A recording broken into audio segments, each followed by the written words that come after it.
মালিয়ালাম মুভির তারিফ করে শেষ করা যায় না, এটা আপনারা সবাই জানেন। মালিয়ালামের যেই মুভিটা একেবারে ডিজাস্টার হয়, মানে খুবই ফ্লপ হয়েছে, তার কাহিনীও আমাদের 10টা মুভির কাহিনীর থেকে বেটার হয়। আজকে আবার একটা মালিয়ালাম মুভির কাহিনী এক্সপ্লেন করতে চলেছি, যার স্টোরি লাইনের ব্যাপারে আমার মতামত গ্রহণযোগ্য না, আপনারা জানায়েন। বাকি মুভির যে প্রেজেন্টেশন, এতে মন ভরে যায়। এমন এক পরিবেশ তৈরি করে মুভিটা চলতে থাকে যেন মনোযোগ সরালেই কিছু একটা মিস হয়ে যাবে, কিছু আমি হারিয়ে ফেলবো, এমন এক অবস্থা হয়। সিচুয়েশনের সঙ্গে বিজিএম, তার সঙ্গে অ্যাক্টরদের অ্যাক্টিং, তাদের আবার স্ট্রাগলিং অসাধারণ। পলিটিক্সের মুভি মানেই তার মাঝে ঝোল ঝাপাটা থাকবে, এটাও তেমনই একটা মুভি, তাই মনোযোগ অবশ্যই দিতে হবে, না হলে হারিয়ে ফেলবে। মুভিতে সব ভালো মানের অভিনেতারা কাজ করেছে। ক্রাইমের সঙ্গে ড্রামা এগোতে থাকাতে রোমান্সের দিকে তেমন নজর দেওয়া হয়নি, তাই কোনো ধরনের নিউডিটি, কিসিং বা ভালগার সিন একদমই নেই। সবাই মিলেই এনজয় করতে পারবেন, নো প্রবলেম। কথা বলছিলাম 2023-এ মুক্তি পাওয়া political drama crime thriller movie নাম চাভের এর ব্যাপারে। মুভির মূল সিন শুরু হওয়ার আগে যখন অ্যাক্টরদের নাম ওঠে, তখন যেভাবে ন্যারেশনটা প্রেজেন্ট করে অস্থির, একদম ইউনিক। এই যে সিনগুলো দেখাচ্ছে মূলত মুভির সঙ্গে এসবের রিলেটেড রয়েছে, যেগুলো মুভির মাঝে পরে আমরা দেখতে পাবো, বাট কনসেপ্টটা অসাধারণ লেগেছে, এই জন্য আপনাদের দেখালাম। তো মুভির কাহিনী থাভাকালের পিলাথেডিয়াল গ্রামের। সিন শুরু হয় শেষ রাতের দিকে চার মাথার মোড়ে। রাস্তার নিভু নিভু আলোতে ক্যামেরা আশপাশ দেখাচ্ছে, যেখানে মানুষের কোনো সারা শব্দ নেই, কিন্তু পিছনে ভয়ানক এক মিউজিক। ক্যামেরা কুকুরকে ফোকাস করে, আর পেছনে কাউকে চাকু মারলে যেমন শোনা যায় তেমন এক শব্দ হতে থাকে। শুনে কুকুরটাও সামনের দিকে এগিয়ে যায় দেখার জন্য। আমরা দেখি গাড়ির পিছন গেট খুলে এক এক করে 4টা হাতিয়ার তার ভিতরে রাখা হলো। তারপর গেট লাগিয়ে গাড়িটা চালু করা হয়, আর ক্যামেরা হেডলাইটে ফোকাস করে এগোতে থাকে। গাড়িও ছাড়ে, কুকুরটাও চিল্লাতে চিল্লাতে পিছিয়ে পিছিয়ে যায়, বাট গাড়িটা গলিমলি ছেড়ে চলে যায়। যেতে যেতে ক্যামেরা সামন থেকে গাড়িটাকে ফোকাস দিলে উপরের পানি সরে যায়, আর এন্ট্রি হয় মুভির অন্যতম 2টা ক্যারেক্টার। দাড়িওয়ালা চাচার নাম মোস্তফা, লোকাল ব্যবসায়ী। গাড়ি চালাচ্ছে সাজেন গপু অর্থাৎ আসিফ, পিছনে আরেকজন থমাস। আর সে এদিকে তাকালে ভয়ানক মিউজিকের সঙ্গে বিড়ি মুখে কুঞ্চাকো বোবান অর্থাৎ অশোকান। পা থেকে রক্ত ঝরছে, গাড়ি সামনের দিকে যাচ্ছেই। এখানে অশোকান একটা ন্যাকড়া ফেলে দেয়, রক্তে মেখে গেছে। একটু পর থমাস জিজ্ঞেস করে, কিরে ডক্টর পাওয়া যাবে? মোস্তফা বলে, আরে এটা আমার এলাকা, আমি খুব ভালো করে জানি পাওয়া যাবে কিনা, চলো। গাড়ি চলছে, সবার চোখে মুখে একটা ক্লান্তি আর কাপড়ে রক্তের দাগ। একটু পর গাড়ি মেইন রোডে আসে, সঙ্গে ডাবের পানি ছিল, খেতে থাকে। তাদের অবস্থা বুঝতে পারছেন তারা কি করে আসলো। একটু পর একটা জায়গায় এসে গাড়ি থামে। ভিতরে এসে সবাই তাড়াহুড়ো করে জামা কাপড় খুলে একটা ব্যাগের মাঝে ভরে সাইডে রেখে দেয়। তারপর নতুন জামা কাপড় পরে সেখান থেকে বের হয়। অশোকান পা বেঁধে নাই, মানে পা কেটে গেছে। তারপর গাড়ি আবার রওনা দেয়। সকাল হতে চলেছে, না জানি এরা কোথায় যাচ্ছে, জাস্ট গাড়ি চলতেই আছে। মোস্তফা একটা লোককে ফোন দিয়ে বলে, কিরে কই তুই? সে বলে, ভাই আমি তো হসপিটালে। কেন, কি হয়েছে? মোস্তফা বলে, আরে আমার গাড়ির হেল্পার আছে না, ওর সামান্য চোট লেগেছে, তুই একটু আয় তো, পট্টি করাতে হবে। সে বলে, ভাই আমি তো ডিউটিতে আছি, এখন তো যেতে পারবো না, হসপিটালে নিয়ে আসুন। কাকে বলে, না না না, ওখানে যাওয়া লাগবে না, আচ্ছা রাখলাম। গাড়ি চলছে, ক্যামেরা এক আন্টির কাছে আসে যে সকাল সকাল মুরগি ছেড়ে দিচ্ছে, তারপর পাখিদের খাবার দেয়, কুকুরকে খেতে দেয়। তারপর সকালবেলা মহিলারা যা করে, হাড়ি পাতিল পরিষ্কার করে ভিতরে এসে বলে, ও তুই উঠেছিস? ফোন এসেছিল। এন্ট্রি হয় মুভির অন্যতম আরেক ক্যারেক্টার আর্জুন আশোকান অর্থাৎ আরুণের। উনি তার মা দেবকী ম্যাম, একজন টিচার। মা আমি একটু শহরে যাচ্ছি। কেন? ওই মোস্তফা ভাই ফোন করেছিল, তার গাড়ির কোন এক হেল্পারের নাকি ছোট একটা অ্যাক্সিডেন্ট হয়েছে, তাই পট্টি করাতে হবে। মোস্তফা, আরে ওই যে গাড়ির মালিক, ও সাবধানে যাস, বাচ্চারা স্কুলে যাচ্ছে, সেই অটোতে আরুণ যাচ্ছে। আচ্ছা আপনারা কি একটা ব্যাপার লক্ষ্য করেছেন, যখন থেকে মুভির সিন শুরু হয়েছে তখন থেকে এ অবধি যেভাবে সকাল শুরু হয়, লাইট থেকে শুরু করে পরিবেশ, সবার এক্সপ্রেশন সকাল সকাল যেমন হয় আর কি, সবকিছু ঠিক তেমনই দেখাচ্ছে, যেমনটা ন্যাচারালি আমাদের সঙ্গে হয়। ব্যাপারটা অস্থির না? হ্যাঁ, এটাই হলো সিনেমাটোগ্রাফি। আশোকান বলে, মোস্তফা ওকে আসবে? মোস্তফা বলে, আরে আসবে না কেন, আমার গ্রামের ছেলে। মোস্তফা ফোন করে আরো কি কি মেডিসিন লাগবে আর কোন জায়গায় আসতে হবে বলে দেয়। আরুণ বলে, ঠিক আছে ভাই, ওই সুরজের দোকান তো এতক্ষণে মনে হয় খুলেছে, তো ওখান থেকে আমি ওষুধ মশুদ নিয়ে আসতেছি। ক্যামেরা একটা ফার্মেসিতে আসে। সকালে দোকান খুলে যেমন সবাই তাদের আস্থা মতো প্রে করে, তেমনই করছে। এই হলো সুরজ, আরুণের একমাত্র ফ্রেন্ড। এই ফার্মেসিটা তারই। একটু পর আরুণ সেখানে এসে মেডিসিন আর পট্টি দিতে বলে। সুরজ জিজ্ঞেস করে, এসব কি করবি? আরুণ মোস্তফার কথা বলে। সবকিছু নিয়ে যাবে, অটো পাচ্ছিল না। সুরজ ডেকে তার বাইক নিয়ে যেতে বলে। আরুণ তো চলে আসে, কিন্তু তার ফোন ভুলে সেখানেই ফেলে যায়। দিদি দেখে সুরজকে দেয়, সে সাইলেন্ট করে তার ড্রয়ারে রেখে দেয়। আশোকানের ক্ষত বেশ গভীর, তাই ব্লিডিং থামানো যাচ্ছে না। মোস্তফা সমানে ফোন দিয়ে যাচ্ছে, কিন্তু সে তো ফোন ছেড়ে রওনা দিয়েছে। একটা পেট্রোল পাম্পে দেখা করার কথা ছিল। এরা সেখানে এলে দেখে কিছু যাত্রার বাস থেমেছে, তাই লোকজনের ভিড়। আসিফ বলে, আমরা আরেকটা রাউন্ড দেই, ততক্ষণে এরাও চলে যাবে, ছেলেটাও আসবে। যেতে থাকে, এরাও চলে যায়। আরুণও সেখানে এসে পড়ে। মোস্তফাকে খুঁজতেছে, একটু পর এরা রাউন্ড দিয়ে আবার পাম্পের এখানে আসতেই মোস্তফা আনিলকে দেখে ফেলে, সে তাকেই খুঁজতেছে। মোস্তফা তাকে নিতে যায়। আসিফ লক্ষ্য করে পিছনে পুলিশের গাড়ি, আর কথায় আছে না চোরের মন পুলিশ পুলিশ, সামনের দিকে এগিয়ে যায়। মোস্তফা আনিলকে ধরে নিয়ে আসছে। ভাই পেশেন্ট কোথায়? আরে চল বলছি। এরা পাশের গলিতে গাড়ি ঢুকিয়ে নেয়। মোস্তফা খানিকটা জোর করে আরুনকে উঠিয়ে নিয়ে গাড়ি টান দেয়। পুলিশের গাড়ি সোজা পার হয়ে যায়। ভাই সমস্যা কার? কাকু কিছু বলছে না, গাড়ি চলছে। আরুনও খুব একটা জোর করে না। ক্যামেরা একটু বাইরের সিন দেখায় আর লোকজনের বলা বলি শোনায়, কিরে শুনেছিস কিরণ কুমারকে মেরে ফেলেছে? আরে ওই যে রাঘবের ছেলে যে থাইয়ামের রোল করতো, 14টা ট্যাপ করা হয়েছে একেবারে পিঠের পেছনেই, রক্তে পুরো রাস্তায় ভেজে গেছে, খুবই বাজেভাবে মারা হয়েছে রে। আরে রে, ছেলেটা তো ভালো ছিল, থাইয়ামের রোল করতো, একেবারে পারফেক্ট ছিল। ক্যামেরা স্পটে নিয়ে আসে যেখানে পাবলিকের উপচে পড়া ভিড়। মিডিয়া বলছে বডি দেখার পর থেকে এলাকার মানুষরা পাগল হয়ে গেছে। এত বাজে ভাবে কে মারলো, পুলিশ কি করছিল, এমন প্রশ্নে জনগণ বাধা মানছে না। খুব ভোর তাকে মারা হয়েছে, যে কারণে কেউ কিছু আন্দাজও করতে পারছে না কে বা কারা হতে পারে, কেউ কিচ্ছু দেখেনি। তাও আবার এমন ছেলের সঙ্গে যে থাইয়াম করতো, যার কোনো শত্রু নেই। রক্ত এইভাবে বয়ে গেছে, বডি এভাবে ছিল। ফরেন্সিকের লোক, পুলিশ, ক্লুজ টিম সবাই তাদের কাজে লেগে পড়েছে। লোকজনকে তো থামানোই যাচ্ছে না, খুব ভয়ানক এক পরিবেশ। ওদিকে এরা একটা ফাঁকা জায়গায় এসেছে। আসিফ আর থমাস একটু দূরে গিয়ে লক্ষ্য রাখছে কেউ আসছে কিনা। আরুন আশোকানের কাটা দেখে ভয় পেয়ে যায়, ট্রিটমেন্ট করতে চায় না। মোস্তফা তাকে বের হতেও দেয় না। আরুন বলে, ভাই এটা সাধারণ অ্যাক্সিডেন্টের কাটা নয়, হসপিটালে যেতে হবে, পুলিশকে বলতে হবে। মোস্তফা বলে, আরে পুলিশের ঝামেলা যাওয়া যাবে না, তুই জাস্ট পট্টি লাগিয়ে দে। সে তাও দিবে না, মানে ভয় পাচ্ছে। মোস্তফা বলে, তুই ডক্টর হয়ে একজন মানুষকে এভাবে মরতে দিবি? আরুন বলে, ভাই আমি এখনো ডক্টর হইনি, সবে পড়াশোনা শেষ হচ্ছে। আরে ওই একই কথা, তোরা কি এসব করিস না, চল পট্টি করে দে। আরুন দেখছে আর কোনো উপায় নেই, মাল সামান বের করে। এদিকে থমাস কি যেন দেখে ঘাবড়ে যায়, ফিরে আসতে থাকে। হাঁটা থেকে দৌড়া শুরু হয়। এ আসিফ গাড়ি স্টার্ট কর, যেতে হবে। ভাই থাইয়ামের একদল লোক এদিকে আসছে। তারা হুড়ো করে গাড়ি সেখান থেকে রওনা দেয়। আসিফ লুকিং গ্লাসে দেখতে পায় থাইয়াম করা দলরা আসছিল। সেখান থেকে বের হয়ে চিপা চাপা দিয়ে গাড়ি আবার একটা জঙ্গলে এসে থামে। আশেপাশে কোনো লোকালয় নেই, তাই ঝামেলা হবে না। আরুন পট্টি করিয়ে দেয়। তারপর তারা সেখান থেকে বের হয়ে আসে। ওদিকের অবস্থা তো খারাপ। স্পটের আশেপাশে সব গলি, রাস্তাঘাট, দোকানপাট, যানবাহন সব বন্ধ, একেবারে ধুধু করছে। এরা আরুনকে পেট্রোল পাম্পে নামিয়ে দিতে এসে দেখে লোকজন রাস্তা অবরোধ করে নিয়েছে, সামনের দিকে কাউকে যেতে দিচ্ছে না। তাদের কবলে পড়েছে এদের গাড়ি। ভিড় এদের গাড়ির সামনে যাওয়া তো দূরের কথা, মনে হচ্ছিল এখান থেকে বেঁচে ফিরতে পারলে কপাল। এত রেগে আছে সবাই। কোনো মতে গাড়ি পিছে নিয়ে ভিড় থেকে বের হয়ে আসে। আরুন তো কিছু বুঝতে পারছে না। আর আমি যখন গেলাম তখন তো এসব কিছু ছিল না। আচ্ছা আমায় নামিয়ে দাও, আমি চলে যাব। এরা বলে, এখানে আর গাড়ি সাইড করা যাবে না, খারা সামনে গিয়ে নামিস। আশোকানের কাছে ফোন আসে জিকে নামের এক ব্যক্তির। আশোকান বলে, পাবলিক তো সামনে যেতেই দিচ্ছে না, কি করব?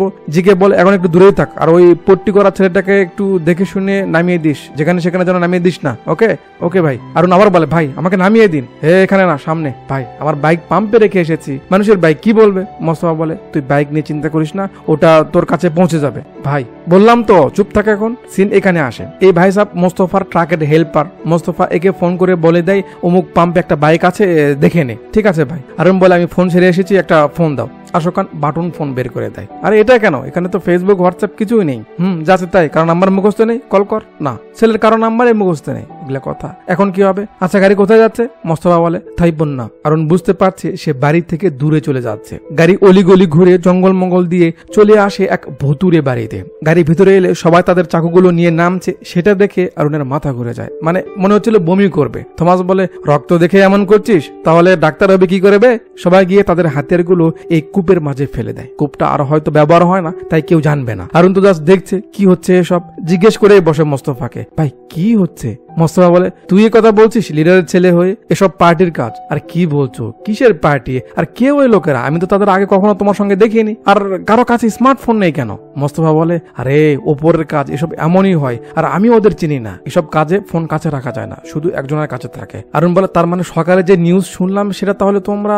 আশোকান ডাকে, মোস্তফা এদিকে আয়, গেটটা খুলে দে। মানে তাকে এসব বলতে নিষেধ করছে আর কি। প্ল্যান অনুযায়ী যেহেতু এসেছে, তাই খাবার আগে রাখা ছিল। এরা খাবার নিয়ে বসে। আরুন বাড়িটা ঘুরে দেখতে উপরে ওঠে। এরা বলা বলি করছে, কিরে থমাস, এই তোর পটাকা? শালা তোর পটাকা যদি কাজ করতো তাহলে কি আর আমাদের নামতে হতো? থমাস বলে, আরে ভাই আমিও তো বুঝতে পারছি না, মালটা ফাটলো না কেন? স্যার আশোকানের মারি তো কাজ হয়ে গেছে। আরুন লুকিয়ে শোনার চেষ্টা করছে। ওদিকে পুলিশ স্নাইপার ডগ দিয়ে খুঁজতে খুঁজতে সেই বাসা অব্দি এসে গেছে যেখানে এরা রক্তমাখা জামা কাপড়গুলো রেখে এসেছিল। আরেক টিম চলে যায় সুরজের দোকানে। একটা কাগজ দেখিয়ে বলে, এই গাড়ির নাম্বার কি তোমার? সুরজ বলে, মানে পাম্পে যে বাইকটা রাখা ছিল সেটা তো সুরজেরই। পুলিশ সেটা দেখে ফেলেছে, তাই সুরজকে ধরে নিয়ে যায়। এই কুকুরগুলো কিন্তু কিন্তু খুব খতরনাক, তাই না?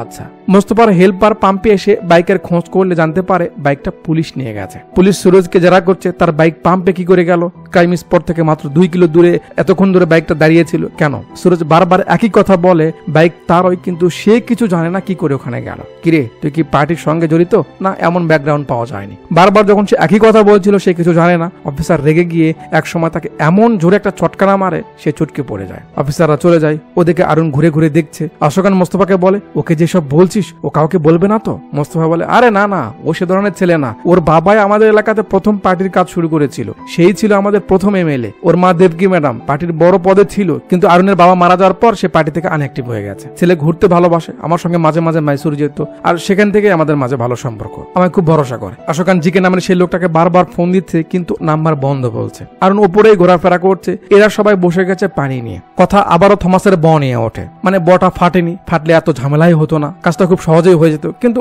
ঠিকঠাক হয়েছে এটাই বড় কথা। আরুন এখান থেকে কান খাড়া করে আছে, ক্যামেরা আশোকানকে ফোকাস করে, আর তার স্মৃতিতে সিন চলে আসে পেছনে সেই রাতে। এরা গাড়ি নিয়ে অপেক্ষা করছিল, একটু পর কিরণ কুমার সাইকেল নিয়ে মন্দির না কোথায় যেন যাচ্ছিল। তো এই হলো মুভির অন্যতম আরেক ছোট্ট ক্যারেক্টার অ্যান্থনি ভার্গিস, অর্থাৎ কিরণ কুমার, যাকে সবাই থাইয়াম রোলের জন্য চেনে। থাইয়াম আসলে কি বা কাকে বলে পরে আমি বুঝিয়ে বলছি। এখান থেকে থমাস তার বানানো স্পেশাল পটাখা মারে, কিরণের সাইকেলের উপর পড়াতে সেও ভয় পেয়ে যায়, কিন্তু সাইকেল সামলায়, পটাখা ফোটে না, গড়ে চলে যায়। অশোকানের অর্ডারে এরা তিনজনে হাতিয়ার নিয়ে নেমে আসে তাকে মারতে। বাস্তবে কখনো মানুষকে মারতে দেখেছেন? দেখেননি। এই মুভিটা যখন আমি দেখছিলাম ফিলটা আমার তেমন লাগছিল, মনে হচ্ছে চোখের সামনে আমি দেখছি। এদের আশা দেখেই তো সে ভয় পেয়ে যায়, কিন্তু কথায় আছে না, বাঁচার জন্য মানুষ কি না করে। কিরণ তাদের সঙ্গে লড়াই করে যাচ্ছে, এরা সহজে মারতে পারছে না। আশোকান দেখে নেমে আসে আর পেছন থেকে কিরণের পিঠে মেরে দেয়। চাকুর আঘাতে কিরণ চিল্লাই ওঠে। চারজন চারপাশ থেকে ঘিরে নিয়েছে। এরপর একজন একজন করে এক এক দিক থেকে তাকে মারা শুরু করে। মার খেয়ে কিরণ আশোকানের হাতে এলে আশোকান যখন তাকে এভাবে ধরে,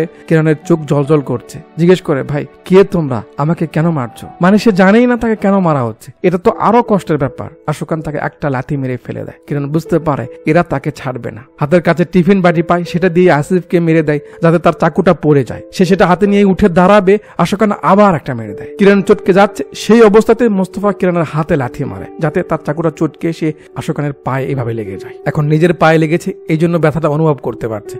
ধর ওকে। বেচারা অনেক বাঁচার চেষ্টা করে, কিন্তু 4টা হাতিয়ারবান লোকের কাছে কিরণ নিজেকে বাঁচাতে পারে না। এটাই বাস্তবতা, সে তো হিরো নয়। আশোকান বারবার তার পেটে চাকু ঢেকে দেয়। এরপর এরাও সমানে খেঁচায়, যেই শব্দ আমরা মুভির শুরুতে পেয়েছিলাম, মনে আছে? ছটফট করতে করতে কিরণের জানটা বের হয়ে যায়। আশেপাশে কোনো কাক পক্ষীও নেই যে তাকে একটু বাঁচাবে। এরা সেই থেকেই দৌড়ের উপরে আছে। সব শুনে তো আরুনের মাথা খারাপ হয়ে যায়। এরা করেছে কি? আমি কাদের সঙ্গে ঘুরছি? আরুনের ভয় লাগতে শুরু করে। একটু পর মোস্তফা উপরে আসে। আরুন, আমি জানি তুই সব শুনেছিস, এসব যেন ভুলে দাঁতের ফাঁক দিয়ে বের করিস না। আরুন বলে, তোমরা ছেলেটাকে। কাকু চুপ করে আছে। একটু পর কথা ঘুরিয়ে নেয়, চল কিছু খেয়ে নে, চল চল। সিন কাট করে কিরণ কুমারের বাড়িতে নিয়ে আসে। ছেলের মৃত্যুর খবর শোনার পরেও বডির জন্য অপেক্ষা করছিল লোক। ময়নাতদন্তের পর বডি বাড়িতে নিয়ে আসা হচ্ছে। কিরণ যেহেতু ধার্মিক প্রকৃতির লোক ছিল, তাই সবাই তাকে চিনত, বা এই এলাকার মানুষরা এমনই, কেউ মারা গেলে বা বিপদে পড়লে সবাই পাশে এসে দাঁড়ায়। একটু পর যখন তার বডিটা অ্যাম্বুলেন্স থেকে নামানো হয়, তার বাবাকে আর কে ধরে রাখে? সাদা কাপড়ে পেঁচিয়ে বডিটাকে বাড়ির ভিতরে আনা হচ্ছে। ছোট ভাই ব্রাদার, বন্ধু বান্ধব সবাই কান্নায় ভেঙে পড়েছে। অনেক লোক হাজির হয়েছে। বডিটা যখন বাড়ির উঠোনে রাখা হয়, ভেতর থেকে মা ছিটকে আসে, বেটা। এলাকার লোকজন সহ কুকুর, গরু সবাই হয়তো তার মৃত্যুটা ফিল করতে পারছে। লোকজন দেখে দেখে যাচ্ছে। একটু পর তার দাদিকে বের করে আনা হয়। সে হাঁটতে পারে না। তার আগে এমন যুবক নাতি চলে গেল, কষ্ট তো লাগবেই। তার প্রবলেম হতে পারে বলে তাই তাকে ভিতরে নিয়ে যাওয়া হয়। এর কিছুক্ষণ পর যখন বডিটা দাহর জন্য নিয়ে যাওয়া হবে, কিরণের ভাই, বাবা মা যেন কলিজা ফেটে মরে যাবে এমন এক অবস্থা। তারা খুব হা হুতাশ করে। বাচ্চার শেষ কাজ তো করতে হবে। অনেক সাহস করে কিরণের বাবা যাচ্ছে, কিন্তু রাস্তার মাঝখানে সে বেহুশ হয়ে পড়ে যায়। বডি নিয়ে যাওয়া হয়, আর থাইয়ামের লোকদের আশা দেখে ঘুম থেকে লাফিয়ে ওঠে আসিফ। দুঃস্বপ্ন। আশোকানের কাছে ফোন আসে জিকের, এখান থেকে বের হয়ে যেতে বলে। আশোকান সবাইকে ডাকে, চলো চলো, এখান থেকে যেতে হবে। কেন? জিকে ফোন করেছিল, পুলিশ এদিকেও আসতে পারে, আমাদের যেতে হবে, চলো চলো চলো। আরুনকে ডাকো। আরুন আসে, চল চল, এখান থেকে যেতে হবে। আরুন বলে, ভাই কোথায় যাবো? আমাকে ছেড়ে দিন, আমি বাসায় যাবো। মোস্তফা বলে, আরে যাবি নি, এত তারা দেখাচ্ছিস কেন? তোর বন্ধুর বাইক সেফ আছে, আমার লোক নিয়ে আসবে, তুই নিয়ে যাস, চিন্তা করিস না, চল। বের হয়ে যাবে। থমাস বলে, ভাই এগুলো কি করবো? মানে এখনো 2-3টা পটাকা আছেই। আশোকান বলে, এখানে লোকজন আসতে পারে, কারো হাতে লেগে যাবে। এক কাজ কর, ওই কূপের মাঝে ফেলে দে যা। থমাস কি করে, কাছে না গিয়ে দূর থেকে একটা চটকা মারে। আগেরটা তো ফাটেনি, এরা শিওর ছিল এগুলোও ফাটবে না, বাট এটা ফেটে যায়। আর তার যে একটা ধামাকা হয়, স্লো মোশনের সিনটা অস্থির লাগে। ধামাকা হওয়ার কারণে শব্দ তো হবেই, দুর্বল জিনিস ঝাঁকিতে পড়ে যায়। কূপের মাঝে যেগুলো ছিল সবগুলো উপরে উঠে পড়ে যায়। ভয়ে আরুন দৌড়, আর তাকে ধরতে মোস্তফা আর থমাস চলে যায়। যেহেতু ধামাকা হয়েছে এখানে থাকা যাবে না, তাই এরাও কেটে পড়ে। আরুন তো দৌড়ের উপরে আছে। দৌড়াতে দৌড়াতে জঙ্গলের এক পাশে এক ছোট বাড়িতে আসে, হাঁপিয়ে গেছে। কাকু বলে, কে বেটা তুই? আরুন বলে, একটু পানি পাওয়া যাবে কাকা? আসো আসো, ভিতরে আসো। চোখে মুখে পানি দিয়ে একটু শান্ত হয়। এদিকে অপেক্ষা করছে মোস্তফার আসার জন্য। এদিকে পুলিশ গ্রামের কয়েকটা লোককে সঙ্গে এনেছে যারা সুরজকে চেনে বা সুরজের আত্মীয়। তারা সুরজকে বুঝায় সে যেন তার নাম বলে দেয়, যে সে বাইক কাকে দিয়েছে বা বাইক কি করে সেখানে পৌঁছালো। সুরজ বলে সে বাইক কাউকে দিয়েছিল ঠিক, কিন্তু কাকে দিয়েছে নাম বলতে পারবে না, কারণ সে তার ফ্রেন্ড হয়। বাহ, একেই তো বলে বন্ধু। আরে ভাই, কেন এসব ঝামেলায় পড়ছিস? তারা তোকে ছাড়বে না। না, সে নাম বলবে না। যেখানে ব্লাস্ট হয়েছে সেখানে পুলিশ পৌঁছে গেছে, যাবেই তো। শব্দ শুনে লোকজন খবর দিয়েছে, লোকজন মিডিয়া ভরে গেছে। পুলিশ তাদের কাজ করছে, দেখছে কিছু পায় নাকি। অফিসার লোকালদের সঙ্গে কথা বলছে, বাড়িটা কার, কে থাকে, এটা সেটা লেসফিতা। নিচ থেকে আওয়াজ আসে, স্যার নিচে আসুন। মানে কূপ থেকে যে হাতিয়ার গুলো উপরে উঠে এলো তারা তো অমন রেখেই চলে গেছে। পুলিশ সেগুলো পেয়ে যায়। আরুন এখানেই বসে আছে। ওদিকে আমরা দেখি পার্টিরাও হাজির। একটু পর আরুন এদিকে চেয়ে দেখে মানে তারা তাকে ধরে ফেলে। সঙ্গে নিয়ে আবারও গাড়ি রওনা দেয়। কাকু তো রেগে যায়, আবে তুই কি পাগল হয়ে গেছিস? পুলিশ তোকে খুঁজতেছে, তুই কি গেলে বাঁচতে পারবি? আমি কি করেছি? পুলিশ খুঁজতেছে মানে? আশোকান বলে, পুলিশ তোর বন্ধুকে উঠিয়ে নিয়ে গেছে, ও তোর নাম বলে দিয়েছে সুরজ। আর ও আমার নাম বলবে কেন? ও আমার বন্ধু হয়, আমার নাম কেন বলবে? আমি কি করেছি? আপনার আমাকে নামিয়ে দিন তো। আশোকান বলে, কেউ নামবে না, চুপ থাকো বলছি। ফোন আসে জিকের। আশোকান বলে, ভাই কখন থেকে ফোন দিচ্ছি, ফোন ধরেন না কেন? আরে বিজি ছিলাম। শোন, ওখানে ধামাকা হওয়ার কারণে পুলিশ অ্যালার্ট হয়ে গেছে, তুই সবাইকে নিয়ে কালিকাবু চলে যা, পরিবেশ ঠিক হলে আমি তোকে জানাবো। আরুন বলে, ভাই আমার নামিয়ে দিন। আশোকান আবারও ঝাড়ি মেরে তাকে চুপ করিয়ে দেয়। আসিফ গাড়ি কালিকাবু নিয়ে। ক্যামেরা একটু গাড়িকে ফলো করে। ওদিকে আরুনের মা টেনশন করছে, আরুনের ফোনে কল ঢুকছে না। এরা যেখানে ছিল সেখান থেকে যেখানে যাচ্ছে বেশ দূরের রাস্তা। রাস্তাগুলো জঙ্গলের মাঝে দিয়ে, তাই বেশ খতরনাক দেখায়। লম্বা যায়নি, পেছনে মিউজিক চলছে, আর দুই একজনের কিরানের ফেস বা তার একটা খেয়াল চোখের সামনে ভাসতে থাকে। গাড়ি চলতে চলতে রাত হয়ে যায়। আশোকান জিকে লাইনে পাচ্ছিল না, তাই তাদের আর এক বস আনন্দকে ফোন দেয়। ফোন ধরে কাকু বলে, এটা তোর কাজ না, তোরাই করেছিস এসব? আশোকান বলে, জিকে বলেছিল। কি জিকে বলেছিল? তো সে বলেছে তার কথা মতো করেছিস, তাকে ফোন দে, আমায় কেন ফোন করেছিস? আশোকান গাড়ি থেকে নেমে রেগে যায়। কি হচ্ছে এসব?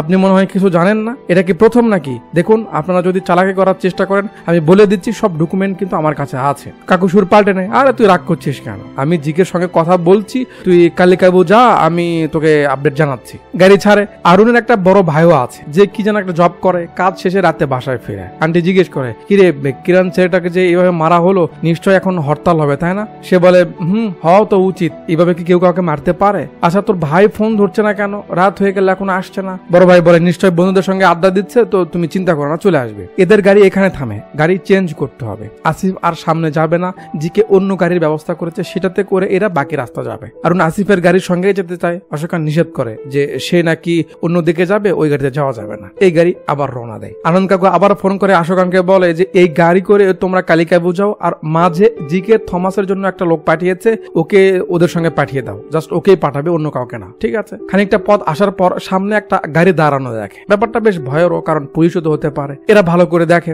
আশোকান বলে, থমাস তোকে ওই গাড়িতে যেতে হবে, জিকে পাঠিয়েছে, বাট দাঁড়া আমি আগে গিয়ে দেখে আসি। বলে অশোকান নেমে সামনের দিকে যায়। তাদের কাছে গিয়ে বুঝতে পারে এরা জিকেরই লোক। কথাবার্তা বলে, তারপর এসে থমাসকে যেতে বলে। কোনো প্রবলেম নেই, তুই যা। থমাস যাচ্ছে। আশোকান পটাকার ব্যাগ রেখে যেতেই বলে। থমাস গিয়ে ওই গাড়িতে ওঠে, আর দুজন দুদিকে রওনা দেয়। আরুনের মা ভাই টেনশনে বারবার ফোনে ট্রাই করছে, কিন্তু বন্ধ পাচ্ছে। ওদিকে এরা চলে আসে কালিকাবুর সেই জায়গাতে।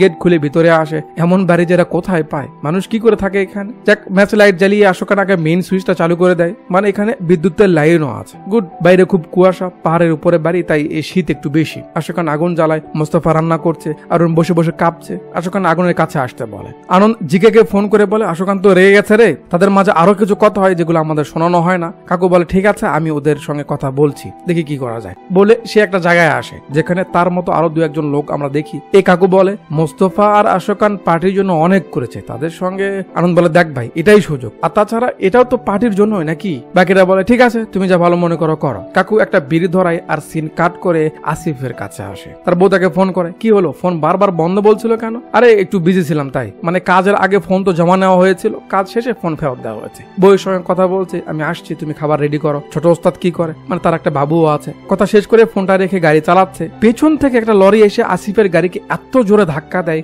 গাড়ি চটকে এসে পোল্টি মোল্টি খেয়ে একেবারে ছিন্ন ভিন্ন হয়ে যায়। আর তার ভিতরে আসিফের অবস্থা আগুনে পোড়া কয়লার মতো হয়ে যায়, ধুকে ধুকে সেখানে মারা যায়। হলো, অন্যায় করে এত সহজে কি পার পাওয়া যায়? হয়েছে, অঙ্ক মিলেছে। অন্যায় করে আসলে এভাবে পার পাওয়া যায় না। আরুনের কি যে মনে হয় ঘুম থেকে লাফিয়ে ওঠে, ঘুম ভেঙে গেল, তাই একটু জানালায় এদিকে এসে দেখে আশোকান ঘুমায়নি, সে পাহারা দিচ্ছে। ভাবনা চিন্তা করতে করতে রাতটা পেরিয়ে সকালে আসিফের বডি দিয়ে দিন শুরু হয়। রাতে পড়েছিল, সারা রাত কেউ দেখেনি। সকালে পুলিশ বডি রিকভার করছে। জীবনে কোনো ভরসা আছে? আরুনের ভাই তার মাকে ডাকে, একটা মেয়ে এসেছে তার সঙ্গে দেখা করতে। ভিতরে আসে, হাই আন্টি, আমি সুরজ ভাইয়ের দোকানে থাকি। আচ্ছা বলো। কাল আরুন ভাই এসেছিল, কিছু মেডিসিন নিয়ে যাওয়ার সময় ফোনটা ফেলে গেছে। অনেকবার ফোন আসাতে ফোনের চার্জ শেষ হয়ে গেছে, বন্ধ হয়ে গেছে। ও, কিন্তু ও কোথায়? রাতেও বাসায় আসেনি। আমি তো জানি না আন্টি, কিন্তু আপনি সুরজ ভাইয়ের ব্যাপারে শুনেছেন? না তো, কি হয়েছে ওর বেটা? দিদি বলে পুলিশ ধরে নিয়ে গেছে কালকে, আজও ছাড়েনি। লোকজন বলা বলি করছে ভাইকে নাকি মেরেওছে। আন্টি বলে তাই? আচ্ছা ঠিক আছে, আমি দেখছি, তুমি যাও। বুদ্ধিমান মানুষ তো, তাই আর দেরি না করে সরাসরি থানায় চলে আসে। যেহেতু সে পলিটিক্সে ছিল,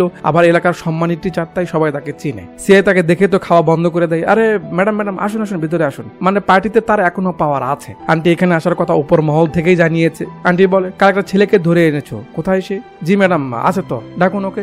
সুরজকে বের করে আনো তো। ম্যাডাম আপনি কেন আসতে গেলেন? ফোন করে দিতেন। আরে সমস্যা নেই। সুরজকে বের করে আনা হয়। আন্টি দেখে তো বুঝতে পারছে তাকে মারা হয়েছে। বেটা তুই আমাকে ফোন করিসনি কেন? কি করেছেন ওর অবস্থা আপনারা? এভাবে কি কেউ মারে? আচ্ছা শোন, এই অবস্থায় বাইরে যাওয়া যাবে না। সুরেশ ওকে আরুনের ধুতি কুর্তা দাও তো, বেটা পরে বের হয়ে এসো। মানে সুরজকে ছাড়িয়ে নিয়ে যায়, এটাই হলো পাওয়ার। এমন না হলে হয়? কিন্তু আরুনের কাল রাত থেকে খোঁজ নেই, এই জন্য তার ব্যাপারে খোঁজ নিতে আরুনের ফোনের যে নাম্বারে লাস্ট বারবার কল আসছিল, সেই নাম্বারে ডিটেলস বের করতে বলে অফিসার। সেই নাম্বারটা আরেকজনকে দিয়ে তার ডিটেলস বের করতে বলে। তোমরা এর সঙ্গে কথা বলো, কাজ হয়ে যাবে। ওকে। ওদিকে সকাল সকাল কাকু গাড়িটা চেক করছে। আরুন আসে, ভাই আমাকে কেন আটকে রেখেছো? আমি চলে যাই। মোস্তফা কথা কানে নিচ্ছে না। ভাই এটা কিন্তু ঠিক না, আমার তো কাজ শেষ, আমি চলে যাই। আশোকান স্বীকার করতে গেছিল, নিয়ে আসে, বলে আমি না বলা অব্দি এখান থেকে কেউ কোথাও যাবে না, বুঝেছো? চুপচাপ থাকো, সময় হলে তোমাকে এমনি যেতে বলবো। আরুন কিছু বুঝতে পারছে না এটা কি হচ্ছে, তাকে কেন ধরে রেখেছে। সিন 2 ঘন্টা সামনে আসে থানায়। মোস্তফার ড্রাইভারকে ডাকা হয়েছে। কেন? ওই যে অফিসার একটা নাম্বারে ডিটেলস বের করতে বললো না, সেই নাম্বারটা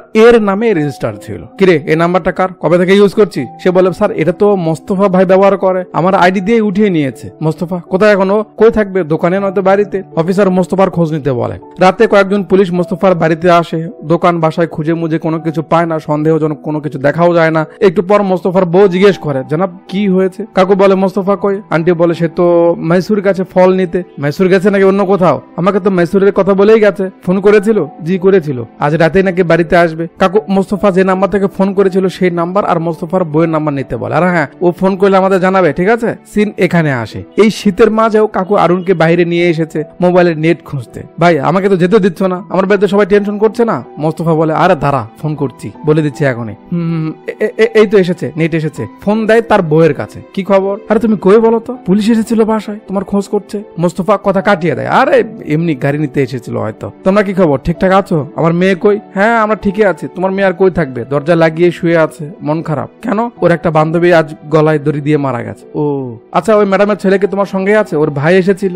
ও আমার সঙ্গে আছে, আমরা কাল যাব। নাও রাখো, বলে ফোনটা রেখে দেয়। ওদিকে পুলিশ মোস্তফার বইয়ের ফোন ট্যাপ করেছিল। তারা বুঝতে পারে মোস্তফার সঙ্গে কথা বলছে। নাম্বারের লোকেশন দেখাচ্ছে তামিলনাড়ুর বর্ডার। ওপরে জানাই কাকু তার হেল্পারের কাছে গাড়ির খোঁজ নিতে কল করে। সে বলে আরে ভাই আপনি কই? পুলিশ আমাকে ডেকেছিল, আপনার কথা জিজ্ঞেস করলো, আমি বাইরে এসেছি, কালকে যাব। তো ওদিকে সব ঠিকঠাক আছে? হ্যাঁ ঠিকই আছে। কিন্তু ভাই কি হয়েছে? এবার হেল্পার কাকুকে 4000 ভোল্টের একটা ঝটকা দেয়। ভাই খবর শুনেছেন? আবে কি হয়েছে সেটা বল। আরে জিগের মেয়ে গলায় দড়ি দিয়ে মারা গেছে। কিরান যে থাইয়ামের রোল করতো না, তার সঙ্গে তার সম্পর্ক ছিল, বিয়ে করার প্ল্যান তারা করেছিল। লোকজন কানাকানি করছে, জিগে জানতে পারে। এর কয়েকদিন পরেই ছেলেটা মারা যায়, আর সে মারা যাওয়াতে তার মেয়েও মারা যায়। লোকজন তো কানাকানি করছে জিকেই কিরানকে মারিয়েছে। ব্যাস খবর শুনে মোস্তফা যেন হার্ট ফেল করবে এমন এক অবস্থা। অরুণ ভয় পাচ্ছে, ভাই কি হলো? মোস্তফা তাড়াহুড়ো করে যেতে থাকে, চল চল চল, শালা কাউকে বিশ্বাস করতে নেই। ওদিকে কমিশনার অফিসারদের ডেকে আপডেট জানতে চাইলে ইনি বলে, স্যার খুনিদের এখনো সন্ধান পাওয়া যায়নি, কিন্তু আমরা এটাকে পলিটিক্যাল অ্যাঙ্গেল থেকে দেখছিলাম,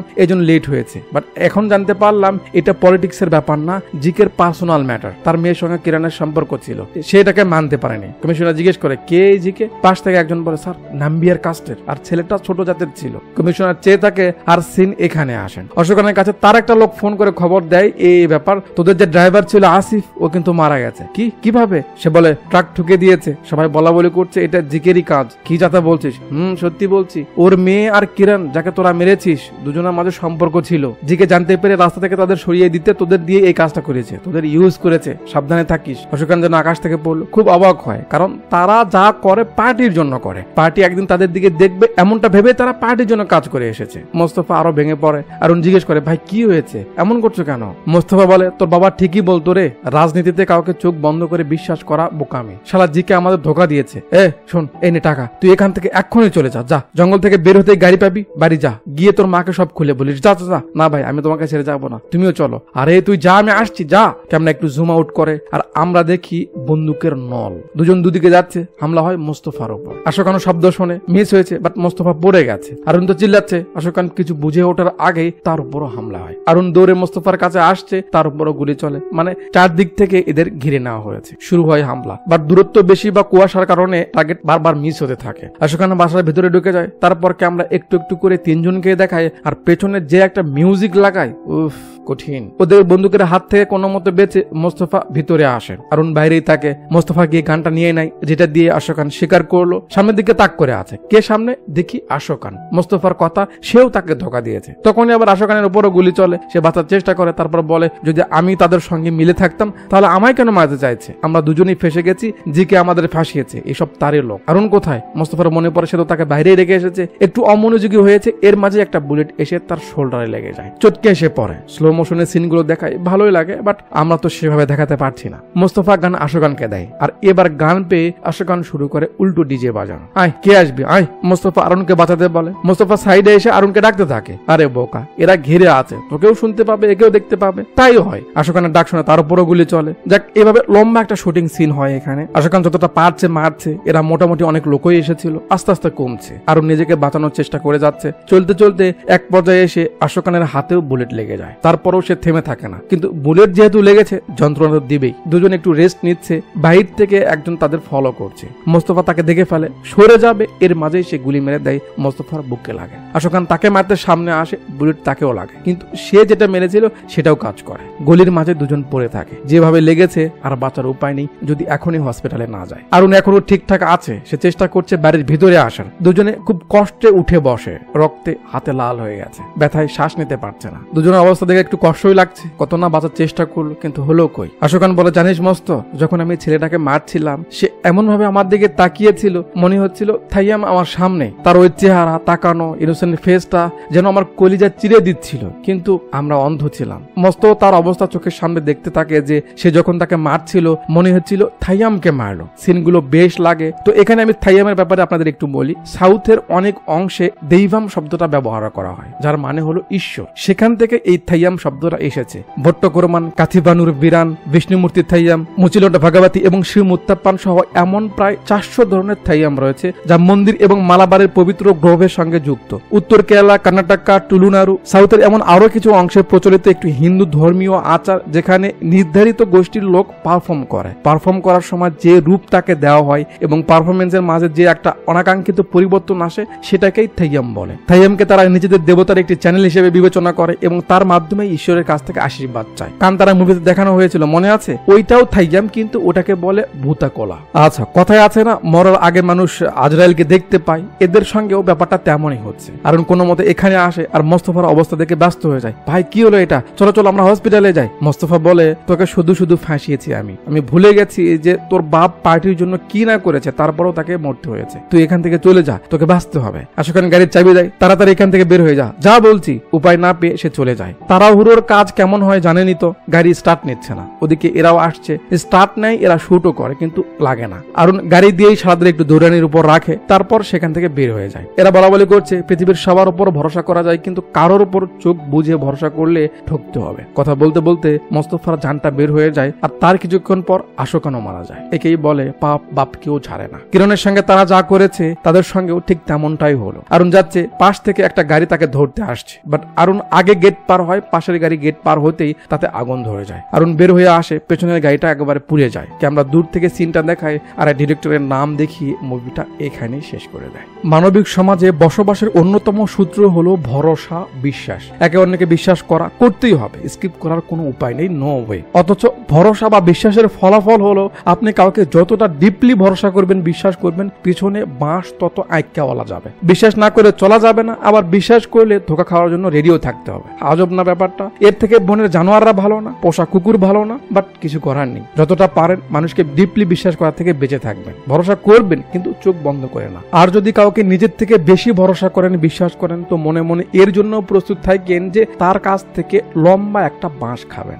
আচ্ছা, তো যাওয়ার আগে কমেন্ট বক্সে একটু হাত বুলিয়ে যাবেন। সাবস্ক্রাইব না করে থাকলে একটু করে দিবেন। আর ভিডিওর ডিসক্রিপশন বক্সে আমার ফেসবুক, ইনস্টাগ্রামের লিংক রয়েছে, গিয়ে একটু ফলো করে দিয়ে আসবেন। এত অলস কেন আপনারা? আর হ্যাঁ, ওপরে যে হকারি করা হয়েছে ওইটা নিয়ে সিরিয়াস হওয়ার দরকার নেই, ওটা জাস্ট একটা বিজনেস ডিল। ঠিক আছে? এতক্ষণ পর্যন্ত আমার সঙ্গে থাকার জন্য আপনাদের সবাইকে অনেকগুলো ধন্যবাদ।